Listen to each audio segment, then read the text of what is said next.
Today's podcast is brought to you by Audible.com. Get a free audiobook download at audiblepodcast.com/Sorgatron Media. Over 75,000 titles to choose from for your iPod, iPhone, or MP3 player. I'm getting awesome, you're getting awesome, we're getting awesome, yeah, that's what I said now. I'm getting awesome, you're getting awesome, we're getting awesome, yeah, that's what I said. Ladies and gentlemen, welcome to the AwesomeCast, Episode 2. It is one half of your hosting team right here. It is Sorg, Mike Sorg right here. Thank you for tuning in for Episode 2. We've gotten so much feedback from the first episode. If you have any comments, questions, or anything, we can read them on the air. Send an email to awesomecast@sorgatronmedia.com. That may change in the near future. We're talking about that. Also, we got a Facebook page and all that stuff. Twitter at AwesomeCast. I don't have graphics for those yet. Look at that. But in the meantime, I want to introduce our other esteemed host, Rob. How you doing? I'm good. How are you? I'm working on my format for this one. Esteemed. How you doing this week, Rob? I'm pretty good. I have the MS-150 coming up this weekend, so I'm pretty stoked for that, and that's like my whole week. And for those that don't know the codes, what's an MS1? Whatever you said. An MS-150 is there's a bunch of rides that are organized around the country, but there's one happening in Pittsburgh next week. It's a bike ride, 150 miles over 2 days, in support of multiple sclerosis. Because he's the active one out of this group. Wait. In support? You know, I've had to write a bunch of stuff about it, and I keep having to edit myself when I say that, because I always say in support of multiple sclerosis. But let's be honest, nobody likes multiple sclerosis. Okay, now that you cleared that up. I'm sorry, I just couldn't let that stand. That's fine. It is for finding a cure. It is for helping the people who currently have it, and treatment facilities and all that kind of good stuff. Well, And- go you. And of course, that other voice this week is Tony Chachi Walker joining us. Who's got the birds? Is that my end? Who's got the birds going on? That might be me. I mean, it doesn't look like any of us are outside. I mean, My window's open. your window's open. I thought that was a door at first. I was like, okay, we could see if anybody attacks you from behind to warn you. But other than that, Chachi, how you doing tonight? I'm doing well. You're doing well, Chachi. What do you do? Introduce yourself to the people. That's not you. Well, I run ChachiSays.com. Well, no, I'm sorry. I take that back. The .com was snatched. It's ChachiSays.wordpress.com. And I'm on Twitter at ChachiSays. And I have email and stuff. And I'm an IT specialist. There you go. And you're also a judge. I am a judge. That's not as fun as it sounds. And of course, we figured we were going to take on the iPhone this week. And we wanted Chachi on because he's our resident Android expert. He has cred. He has a G1. So, and we've been having some interesting discussions about that, and we'll be comparing all that and everything going on. I have a Motorola Devour on my desk here. Devour? A Devour, yeah. The sleek, it's a slider. It's brushed aluminum, and it's super sexy. It's one of the things I got from Verizon. It sounds super sexy. Bam! Bam, there it is. There it is from the video feed. That's an Android phone? This is an Android phone. Wow. It runs MotoBlur. MotoBlur. Ooh. Wow. Ooh, super sexy hardware. The software kind of sucks, though. But we'll get to that later. Yeah, definitely. So, first, I wanted to hit up some of the news for this week, and of course, most of it's surrounding the iPhone. But I wanted to actually talk about some of the stuff that happened before we found out what we were getting, as most of us already have established we're buying this thing before we even saw it. It's been interesting to get the feedback on that. I don't know about anybody in this room, but I know my coworker and my brother, who have been on 3Gs and Edge phones respectively. I think a few other people have been on Edge phones. Of course, they're upgrading to this next one. But before that, there was the DA conference last week, where we got to see the luminaries of the industry just put out there to dry. It escapes me the name of the two journalists that run it, Kara Swisher and Walt Mossberg. Does that sound right? Yes. Run this. And now, I don't know much about the DA. It just seems like an excuse to get all these important people on stage and just grill the crap out of them in front of an audience. Most notably was the apparent utter breakdown of Mark Zuckerberg. Yeah, with the 3 sweatshirt thing that I heard about. Yeah, 3. And then, all right, so they had this guy on there. They were asking about Facebook. Apparently, he was sweating up a storm. I've seen a little bit of clips from this. This interview I actually didn't listen to very much of. But apparently, I did see part where they asked him to take off his sweater since he was sweating so bad. And apparently there was it's like a special corporate Facebook hoodie or sweatshirt that he was wearing underneath that had like a special insignia on the inside, almost like he was like a member of the Masons, but he's actually just, Facebook. An Illuminati custom design. Yes. That apparently all the kids on the Facebook campus thought it'd be cool to have etched into their sweatshirts. Yes. But do they all have tattoos also? It's probably like up their back. Yeah. Yeah. So, and then on top of that, we had Steve Jobs had some interesting comments to say about, for one, what happened with the Gizmodo and iPhone, stolen iPhone situation there. Mm-hmm. Did any of you guys get to listen to this? I didn't. I caught a little bit of it, and it was Steve mentioned it. He basically acknowledged that it had happened, acknowledged that it was stolen. Or that's at least what Apple believes happened, is that the phone was stolen, not left. So it was just like an acknowledgement, and yeah, it's messy and that's unfortunate, and let's move on. Mm-hmm. Took some more pot shots at Adobe Flash, a little bit at Google, about is it. Now I'm confusing messages after watching so much Steve Jobs in the last 7 days. Is this the point where he said we didn't get into the search business, they got into the phone business? You know what? I'm not sure, because I know at the keynote he came out against. I think you're right. I think it was in D8, because a lot of people have been talking about how he said that at D8. And then he started the keynote in offense to Android, basically saying our market share is insane compared to these suckers over here. Yeah. Oh, yeah. Oh, there's a lot of points in the keynote, and we'll talk a little bit about that. But a lot of pot shots going back and forth. Which, after all the snide remarks that happened at Google I/O, I mean, they kind of had it coming. Yeah. It's amazing that these companies have a working relationship on each other, at all. The fact that Google is still even an option for search at this point is amazing. But they put a big logo up there. And other than that, we had Steve Ballmer being Steve Ballmer on stage, basically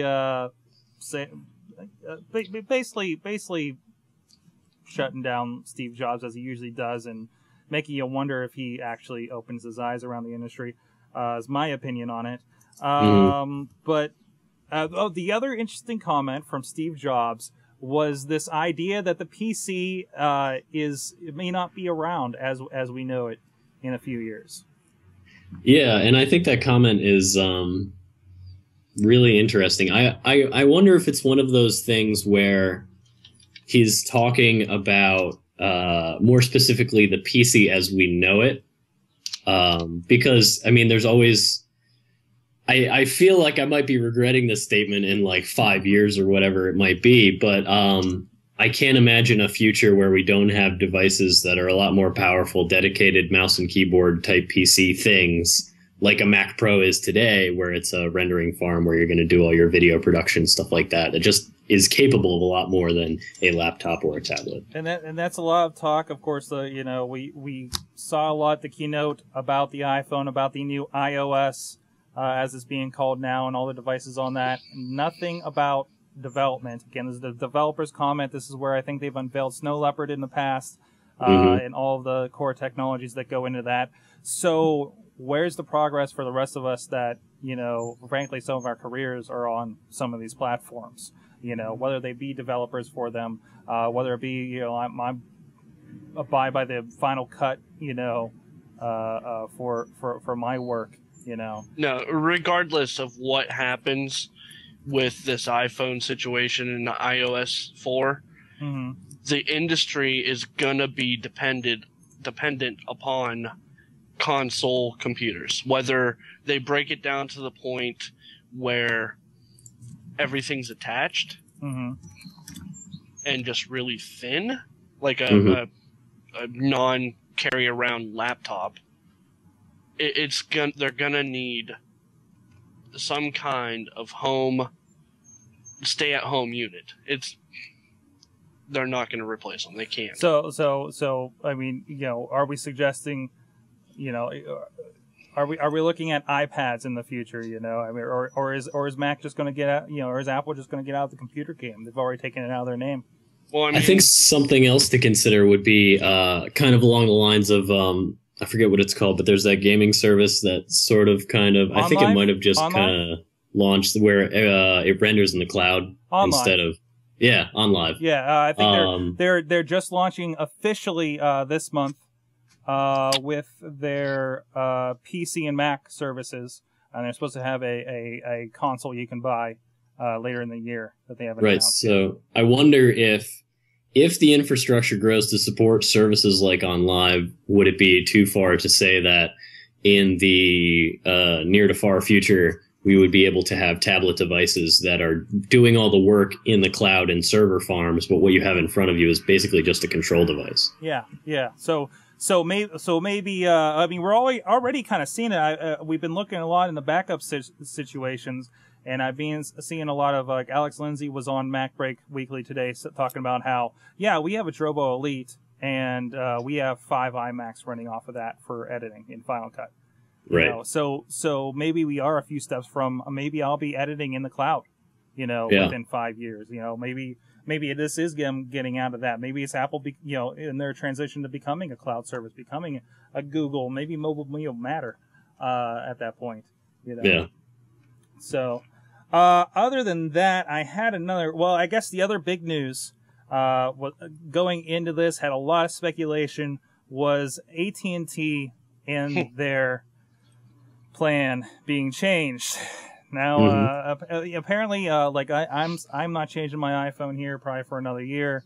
But we're looking at, I'm grandfathered into my $30 unlimited 5 gigabyte plan. But the 3 plans are $25 for 2 gigabytes. Yeah, tell me about it. $25 for 2 gigabytes or $15 for $250. Completely ditching the plans that introduced the iPad. Not even 3 months ago. And what does this mean? Was this we saw the video that was going to happen and said no? That's exactly what it meant. Is that exactly what? And I don't want to go ahead too far because, like you said, we'll cover it later. Go ahead. With this whole Netflix streaming on the iPhone, AT&T just saw dollar signs. The word is, if you're watching Netflix movies, it may be about 300 megabytes per movie that you watch. Was the calculation? Of course, we're talking about adaptive streaming and everything that could change as you get on 3G Edge networks, and maybe it'll work on Edge. That plus the FaceTime that we'll be going into and other features that could be pushing more video on demand, more streaming, more data in general, especially when it comes to the iPad, seems to be like a bigger candidate for this. But I mean, they made it. That's exactly it. Dr. Scooter in the chat said AT&T made a cash grab. That's exactly it. Because people are going to be sitting places where there isn't Wi-Fi, and they're going to be bored, and they're going to pull out the Netflix. But on the other hand, there is the Wi-Fi that they can't enable, but it's not enough to stop AT&T from just stuffing their pockets. Yeah, and the other speculation is this is a play for them to alleviate their network by making you think about how much data you're using on it. Yeah, definitely. I mean, I know as an iPhone user with an unlimited plan, like I don't bother thinking about what I'm doing. I can use whatever I want. I can stream whatever I want, whenever I want. But, you know, just like text messaging back before unlimited plans, you thought about each message you sent. You're like, well, is this 10 cents or is this part of my plan? And that's definitely going to take a huge load off the network while the load gets piled on from people trying to upload video and watch Netflix and stuff like that. Yeah, I mean, and I know I looked. I know Missy uses maybe just over that 250 on a monthly basis. I use about 600, but again, you know, Netflix and everything that's going to go up. I can believe it. Rob, have you checked your input about that? Like what you use every month? My usage, I'm at. It was pretty low. I was pretty surprised. It was like 550 on average, I think. I mean, it's half a gigabyte. It's significant, especially for traffic. That's way above what anybody's using on an Android. Or I'm sorry, not an Android, a BlackBerry. Android has to be, you know, pretty near that. I don't know, Chachi, if you have meters you can access there on T-Mobile. You know, I'm looking it up now because this whole discussion has made me kind of curious as to... what do you get? Yeah, that's what I'm looking up. Because it says unlimited, and so I'm not exactly sure what the cap is on that. Mm-hmm. I know if there is a cap, I don't even come near to using it. Theirs is now 5 gig also. Okay.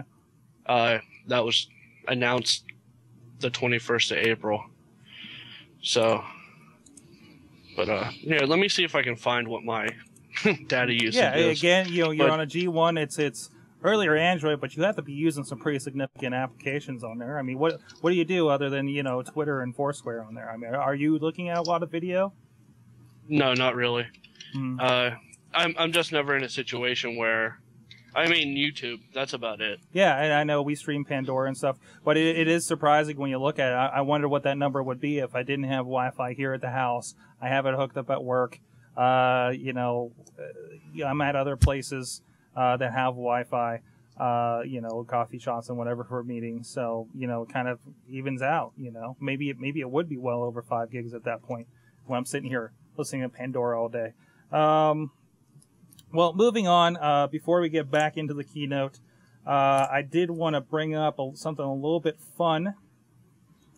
I think... I don't know if you guys saw this in the show notes. I was you know, going around Craigslist for one reason or another last week. Hookers. You could say hookers. It's okay. Yeah, hookers. So I wanted to share this article. I just got a kick out of. Need British accent for voicemail from the Pitt CMU campus. Now, did you see us on your own while you were looking up your own hookers, or? No, I saw it in the notes you sent me beforehand. Okay. That's what he's saying anyway. I might have tweeted this. Well, we know how it is with you. I would like a British person to record my voicemail greeting, preferably a woman. The only way I've found to do it is for the person to speak directly into my iPhone. See, it's related. Sample script. Quote. You've reached such and such. Please leave your name, number, and a time to call you back. I will pay $20 for 2 minutes of your time. Please email me with any questions. So there you go, right there. And I don't think there's a number. You know who we should tell about that? Andy Quayle. There you go. There you go. That's it. See? I will forward this to him. There you go. Yeah, because he's freaking out. Yeah, I just verified it. I checked my statement online, and T-Mobile doesn't show me how much data I use per month. But you're unlimited. You really have an option other than that? No. Honestly, if they tried to limit how much data I use, I know I'd go over. Yeah. You might be surprised. Yeah, I mean, I was surprised because I I look at a lot of apps, but I know I don't stream video too often. I'm basically, even with the iPad, I feel that if I'm in the situation where I'm actually going to sit and watch like a decent amount of video that would really like kill my data cap, I could probably see it coming. It's not like I get kidnapped. Like I'll be sitting at home and watching video, or if I'm going on a trip, I will download the video and put it on the device. I'm not really a big, huge fan of video streaming unless I'm looking at random YouTube clips. I also experiment with, I have an Orb server set up on my iMac where I have a lot of movies, a lot of my own, wrestling movies and everything I have captured. And, that'd be a big one too, Yeah. So. All right. Well, before we get into the rest of our discussion, I wanted to make sure to bring up our sponsor. Of course, Audible.com is our sponsor, like a lot of podcasts. You can, over at audiblepodcast.com/Sorgatron Media, you can get one free audiobook, cancel anytime. You got a free 14-day trial to the service, which includes your one pick, and access to a lot of free stuff too. A lot of BBC material I know is there. I'm not sure if this is actually in there. I only found the book, but I ended up listening to this week through another service, The Accidental Billionaires. I know, Rob, you mentioned last week. I was looking for. I ended up with the BBC version of it, which was only about hour 10 minutes, so I knew something was off, and had introductions to each of the 5 13-minute episodes of I Walk Alone by Green Day. But it was a pretty good read, and I have an idea what happened. I would like to read the entire book. Obviously, I clicked the wrong button. But I do have a pick that I know is on Audible. I found this other one that I've been meaning to read for a while, just kind of catching up on books I've had in my queue. How to Read a Person Like a Book. It's more of a pamphlet. It's about 45 minutes. And it feels more like a seminar type thing. But I listened to this thing kind of in passing on Friday while I was wrapping up my work week. And I happened to work security last night at Liquid Sunday down on the south side here. And I tried to exercise a lot of the motions as I people watched as I was standing the door to the sound check that night. It's pretty interesting for a lot of people that find themselves in meetings, like I do, trying to, or you go to the pod camps, or you go to these meetups and everything. It's a really interesting, kind of methodology there. I'm going to have to listen to it, a couple times, but it's really short, really easy to re-listen to, like a lot of books that I've listened to recently. And I recommend it. Again, it's How to Read a Person Like a Book, unabridged, by, I'm not going to try pronouncing that. They'll be all on the website. Again, audiblepodcast.com /Sorgatron Media to go check that out and get your free audiobook. You keep the audiobook. It's yours. It's yours. I still have mine from the free thing, canceled or not. So go check that out. So, well, again, the big thing, the keynote yesterday, I watched it with the awkward Twitch stream yesterday. I tried to watch it on the Twitch stream and I couldn't get it at all. Oh yeah. The iPhone app didn't work at all for either stream. The iPad app didn't work either. It was all very disappointing. I'm sure. Makes me wonder if the Android app worked there for Chachi. I don't think it was on the Android app. No. Or on Android. I didn't bother looking. I followed the transcript on gdgt.com. That Sorg was kind enough to send to me. I'll hook you up. It's called research. It was research. And trust me, I was bored up until the iPhone. Honestly. Yeah. Are we going into it? We're going into it. We're doing this now. So go ahead. All right. Well, first, the Android user, what did you think of the presentation? And is this the first keynote that you followed? What's that? Is this the first keynote that you followed? Yeah. I watched Mr. Jobs do his thing. And he needs to change up the look a bit. The black turtleneck and the acid wash jeans just aren't doing it anymore. Okay. But anyhow, and I was sending these to Sorg as I was coming up with them. These are actual quotes from Steve Jobs. Blah, blah, blah, iPad, blah, blah, blah, swimming pool filled with suckers' money. Okay. He said that. Blah, blah, blah, I killed the book. Yippee. I think they edited this out of the version they put up on the website today. And they might have. They might have. But they left in the part where they told everybody to turn off their Wi-Fi. They did. Yes, they did. Definitely, both times. Because they weren't able to make everything work. No. Honestly, what he said was relevant, and this is going to bite me in the ass later, but he's an amazing guy overall. Mm-hmm. I can watch him speak for hours on end. It was a good keynote. It was well done.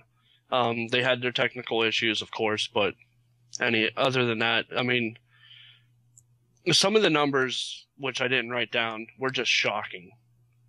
Mm-hmm. Yeah, the millions and millions of sold iOS devices, as has been coined now, no longer iPhone OS. That and the number of iPads that they've sold already. 2 million, is it? It was one every 39 seconds. Yeah. They're like, yeah, we're doing pretty good if we're selling one. I think he brought that last figure up at D8 as well. They're like, we're selling one every 39 seconds. I think we're doing pretty well for ourselves. Yeah. I mean, they're actually outselling their MacBooks, or Macs in general, I think, was a stat that came out last week. Which is taking us back to the whole Apple should just get out of the desktop game. Mm-hmm. Which, we'll see. We'll see where the refreshes go. The Mac Minis seem to be at the end of their life. Apple TV seems to be at the end of its life, unless they're getting refreshed. We do have another date here at the end of the month on the 23rd, I think it is. 27th. 27th? Okay, yep. So after all of us have stood in line for our iPhones, we can see maybe iPhone 5 comes quicker than you think. Practical joke on all. But a little bit through the features. Well, first, Rob, you followed it. What did you think of a lot of the announcements? I like Chachi said, I think it was a really solid keynote. I felt that the last few keynotes were a lot of people were let down by maybe the last 2 or 3 keynotes, especially the ones right after Steve had come back from surgery. It felt like he didn't have his youthful wind to him, his excitement, where he could really get the crowd like super excited and get the Apple fanboys tingling in all the right places. Mm-hmm. But I think what he said on Monday and all the figures and everything that he revealed was just a really solid keynote. And it wasn't even like, it's not that the iPhone 4 represents things we haven't seen before, but it represents a package of things we've seen before, but we've never seen them done like this in this form. Before we move on to the iPhone 4, you're right. It did tingle Apple in all the right places. But on top of that, if there's a nerd that paid attention to that whatsoever that did not get a tingle, mm-hmm. They're not nerds. Yeah, absolutely. Especially because I was keeping up on the Mac Rumors live mobile live blog, which was really excellent. And I remember when I got to the part where he was talking about the Retina display and talking about the PPI abilities of the human eye, and saying that, we went a little bit higher than that. We went with 326 PPI, and we're going to call it the Retina. That's when I got the tingles. I was like, it was just like a crowning moment. I'm like, that's what Steve Jobs is about right there. Yeah. This is what the human body is capable of, but we want a little bit more. And that's what we do. A lot of course, Evo just came out for the Sprint on Friday, I think it is, which is the big new God phone as far as Android goes. Mm-hmm. And a lot of this kind of paled that. I mean, there was a lot of... Okay, you know what? Let me get this out of the way. Go for it. I was waiting until the end where people would hopefully shut off the audio stream of this and not hear it. But everything they announced, or that Steve announced during his keynote about the iPhone 4, surpasses anything the Android has even dreamed about doing at this point in time. Yeah, it is very true. It was pretty much a slam dunk against all the other devices that exist right now. Not to say that they're not going to catch up really fast, but it's great to see that Apple, again, is not just pushing innovation by coming up with good ideas, but pushing innovation by pushing the rest of the industry aside and saying, look out, we've got big things coming through. Yeah, I mean, all right, let's dive in. Go for it. The only thing I didn't like about the keynote was he discussed the app market. Mm-hmm. That's fine. All right, I'm not gonna sit here and deny that the Apple Store is pretty much the strongest market out there. But it's got a head start. I mean, the only thing I feel that they're doing wrong about it is denying the engineers or the programmers that make apps the opportunity to have their apps in the store just because they create or use different APIs. Okay. So you don't buy this line that Steve tried to reason it out to us, that this is because if we change the OS, we can't guarantee it's going to work. That's unhappy customers. You don't buy that. No. Now, I mean, this is something we're used to. We're computer users. You use the Android. You're used to, anything finicky that happens with that because of all your versions and everything. But what about the common user that doesn't understand why this is happening?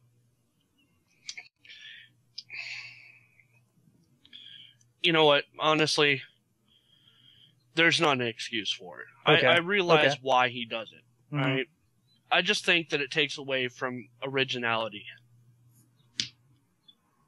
What do you mean by originality?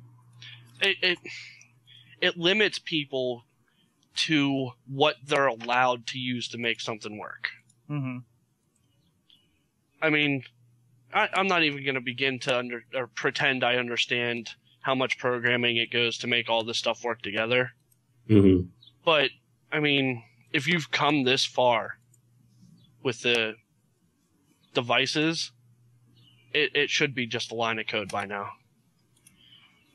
And AJ's in the chat ready to rip me a new one. Yeah, go ahead. Hey, let us know on the chat there. Let us know your thoughts there. We'll put it in. He'd love to jump in. Philo John says... it's fine. We can move on. I understand. I'm wrong. No. That's fine. I think you have a valid argument. You think it's not helping with creativity and letting people put what they want out.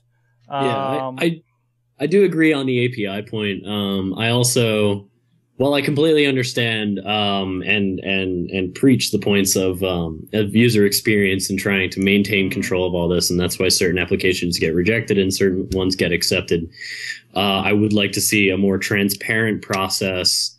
And if they're going to reject certain APIs or private APIs, there should be an approval API process. They should be explaining to developers what they can expect down to the T, down to as very the smallest detail they can, because I also understand the point where you spend, say, $20K developing an app and then it gets kicked out of the App Store and you're out of house and home. Exactly. That's where we got a problem with that. But are there anybody that's gotten rejected that's a surprise, though?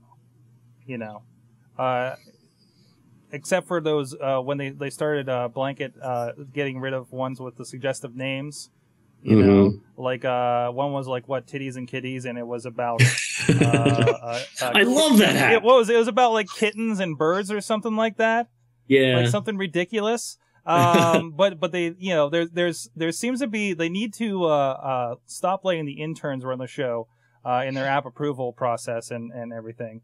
Yeah, they have improved a whole lot, especially over the last few months. You've seen an approval time go from a few months to a few weeks. And at this point, depending on what's involved in your application and how much consideration it might take, people are seeing apps already approved minutes after the submission process. And it's not like there's not a sort of black market for these guys either. There is the jailbroken aspect of it for the people that do want that freedom, do want to experiment with it. It comes with a little bit of risk, but so does, correct me if I'm wrong, you guys have had experiences with Android phones more than I have, but don't you have a little bit of inherent risk if you go download a non-marketplace approved, Google Marketplace approved app on an Android phone? Isn't there like a little bit like, this could not work right, this could thrash my phone kind of fear there? You have that risk with everything. But people don't, I think the difference is people don't expect that on a consumer device like a phone.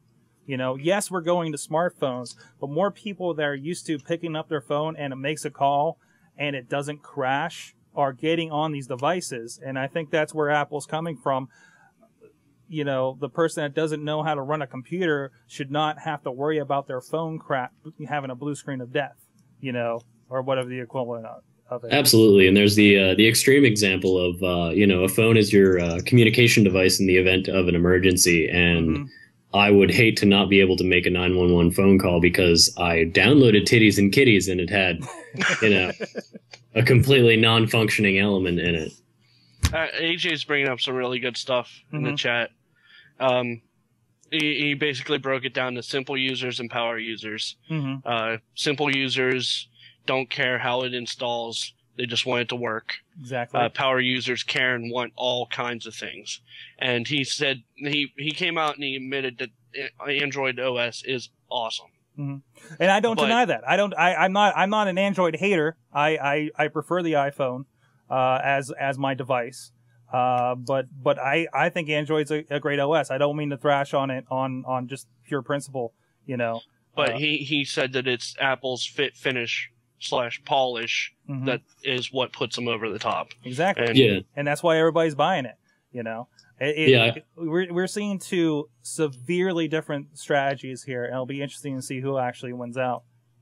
Yeah, absolutely. And the it's completely true about the power user point. And I mean, one of the reasons I switched to Mac in college was because I used to custom fab PCs, do all sorts of crazy modding stuff. And the last PC I owned was this outrageous looking thing that I had built that was flat black on the inside. It had black lights, water cooling with red dye in the fluid, like 3 different fans, all sorts of fancy stuff. And then one time I was working on a paper and I heard the sound of gushing water, which was cooling fluid pouring into my case at 80 gallons per hour. And at that point, it became painfully obvious that you don't want your, you don't want your muscle car to be your daily driver because you never know what can go wrong. And as much as I love toying around with computers and everything, and I still do, I got into Macs because I needed something that worked no matter what. I needed to turn on my computer and expect it to completely work. And that was something I got when I bought into the Apple experience, and it's something that I get with the iPhone that I really like. I really like having the ability to toy with things on the Android, but I like the dependability of knowing that every application I put on my phone has been looked at by somebody for at least a minute to say, yes, this is not going to, set you on fire. Exactly. AJ brought up another good point. He flat out said that we want a quote winner, but all the major players are just going to keep pushing the limits, and the only winners is going to be us. You finally see Microsoft looks like they give a crap about the mobile space with Mobile 7. Is that HD2? Yeah, I haven't seen. Isn't that's still a Mobile 6.5, isn't it? No, that's 7. I didn't think 7 was out until the fall. Pretty sure. Let me double check. I could have sworn it was. Windows Mobile Phone Series 7 Series Windows Mobile thing.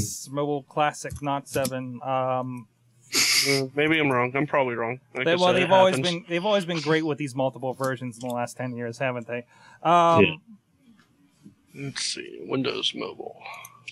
And then what Beth makes the point, at this point, technology is making leaps and bounds. Competition is going to be the main driving force. And they're all taking different avenues. I mean, when's the last time, like before the iPhone came out, Chachi, you have experience, I know, with Blackberries. You know, we had BlackBerry, we had Windows Mobile, whatever. I know my wife had a AT&T 8525 running, 555 whatever Windows Mobile, and it was a piece of crap. You couldn't get anything. Oh, it's going. terrible. It was horrendous. There's a reason why when people got on the iPhone, the data has skyrocketed because we don't have to think about it. We don't have to try to get the internet to work in order to make anything happen. We go. Okay. Yeah, you're right. It's not 7. Anyhow. Or we've had somebody. Yeah, that was I was actually grabbing. I have a Windows mobile phone here. Right there. Yeah, right here. Now what's that? This is the Samsung Omnia 2, which is I'm gonna say it's the worst phone I've ever had in my hands. Wow. It runs Windows Mobile, and like I went to, because this is a review unit and I need to return it to Verizon. I went to clear the settings, and so I went to clear the settings, and Windows Mobile said, "Oh, well, you need to enter the lock code." Well, I had never set a lock code, but okay. So I go into the security settings to set the lock code, and I don't even know what happened to the screen. There was like it was like 3 different windows slightly tiled on top of each other with a handful of artifacting. I tried restarting the phone and everything, so I can't clear my data. So now I have to go in by hand and individually delete the data that I left on the phone. And there you go. That's the difference right there. And I think, go ahead. I want to throw this out there before we can't completely roll out the BlackBerry. Yeah. The only thing the BlackBerry is lacking that keeps it out of this market that we're currently talking about is a stable marketplace for apps. Okay. But where they win is that they are in the enterprise. Yeah. They have like that AJ down. Said, now, it's an email beast. People are the other groups are making strides for the enterprise market. And with the easy use and the flashiness, frankly, I think BlackBerry might be in trouble if they don't do something. The Storm, I mean, can we really call Storm even a dent at this point? I mean, no. Everybody I know that's had a Storm wants to throw it against the wall if it doesn't look like it already has been. It's just a nice packaging around crap.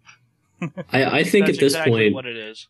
I think at this point we've seen enough progress for enterprise solutions in the HTC and iPhone and the Android space that once these guys figure out how to do security in a way that can be approved by national governments, BlackBerry is going to be in trouble. Yeah. Once everything works well together, they're done. I'm sorry. I mean, I love my BlackBerry. In fact, I'm getting a new one tomorrow, strictly for work. But I love it. How do you compare it to your Android, even the version you have? It doesn't. You can't compare the two. Yeah, they are two separate beasts. I mean, I like to look at BlackBerries and be completely disgusted by them in the sense of usability and practicality, but it's a tool. It's strictly a tool. Whereas most of the other devices we use are mixed content delivery devices. I don't see the BlackBerry as a mixed content delivery device as much as exclusively a communication device. I want to touch on real quick. We're running short on time here, but we didn't get real deep into the features. One of the big deals, HD video on this thing. Yes, sir. And not to mention the photography aspects that were announced for this, the 5 megapixel, and they're doing some really interesting things with the photo sensor. Oh, and you got a flash now, too. Now, as the resident photo buff, Rob, what was your take on those specs? Well, I actually have a link I'm going to dump in the chat room right now, which is macrumors.com has some samples of the iPhone 4's camera quality, and it looks amazing. One of the things that Steve had pointed out in the keynote is that megapixels don't matter because there are other phones we've seen. I think the Evo actually doesn't it have like an 8 megapixel camera or something absurd like that. Yep. Yeah. You don't need that much. You really don't. It's more up to the sensor quality, and the size of the sensor is where you see what matters. And the low light sensitivity on the iPhone 4 looks to be really incredible. And it looks like they've done the right thing, which is focus quality on a smaller sensor instead of saying, let's just shoot numbers out at the public, like most point and shoot camera manufacturers have done and said, hey, look, ours has more numbers. I think this is proof is in the pudding. When you look at the photos, you know you've got a pretty sweet camera on your hand, and the better that camera gets, the more likely people are to use and share those photos using their iPhone instead of going out and buying a point and shoot. And that's the photo side, the HD and iMovie for the iPhone. Which is... That gave me such a nerd stiff lower region that what they're doing with the hardware in this thing. It's ridiculous. Exactly. And it is, we hadn't mentioned, it's the A4 processor, which is the same processor you see in the iPad. Which speaks for incredible battery life, which is exciting for me because like my use time, say checking emails every hour or so, maybe a little bit more, maybe one phone call, some text messages, some browsing or whatever. I can't really expect to get more than a day, if that, out of my phone. Like I woke up at 5 o'clock this morning and I unplugged my phone and I went to work, and I'm at 70% right now, which is pretty good for today. But like yesterday, I was on Mac Rumors for 2 hours because that's how long the keynote was. And by the time I got home at like 8 o'clock that night, I was down to 20%. All right, Rob, we're losing you because I think this computer is taking a wreck right here. But real quick, where can people find you?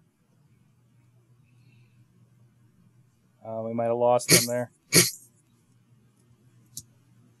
Oh, what the shit. Sorry, it looks like we're running out of room on this one computer. What just happened? Sorry about that, my bad. Real quick, we're losing you, Rob.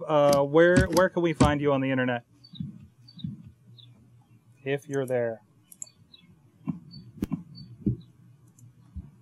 I think he's gone. Okay, you can find him at robjdlc.com, if I remember that correctly. All right, yeah, it looks like we lost him there. But real quick, Chachi, we can find you at. You can find me on Twitter at Chachi Says, and I blog at chachisays.wordpress.com. And the cops are coming somewhere. I didn't do it. I was with you the whole time. That's right. All right, guys. Thanks a lot. This is the AwesomeCast. Hope you guys enjoyed. If you have anything to send us, send it to AwesomeCast@sorgatronmedia.com. We're going to work on maybe a fan mail or a voicemail number and everything. But go check that out. Please check out our sponsor with Audible. And we'll see you guys next week. Sorgatronmedia.com, AwesomeCast.com. Thank you, Chachi, for joining us this week. Thanks for having me.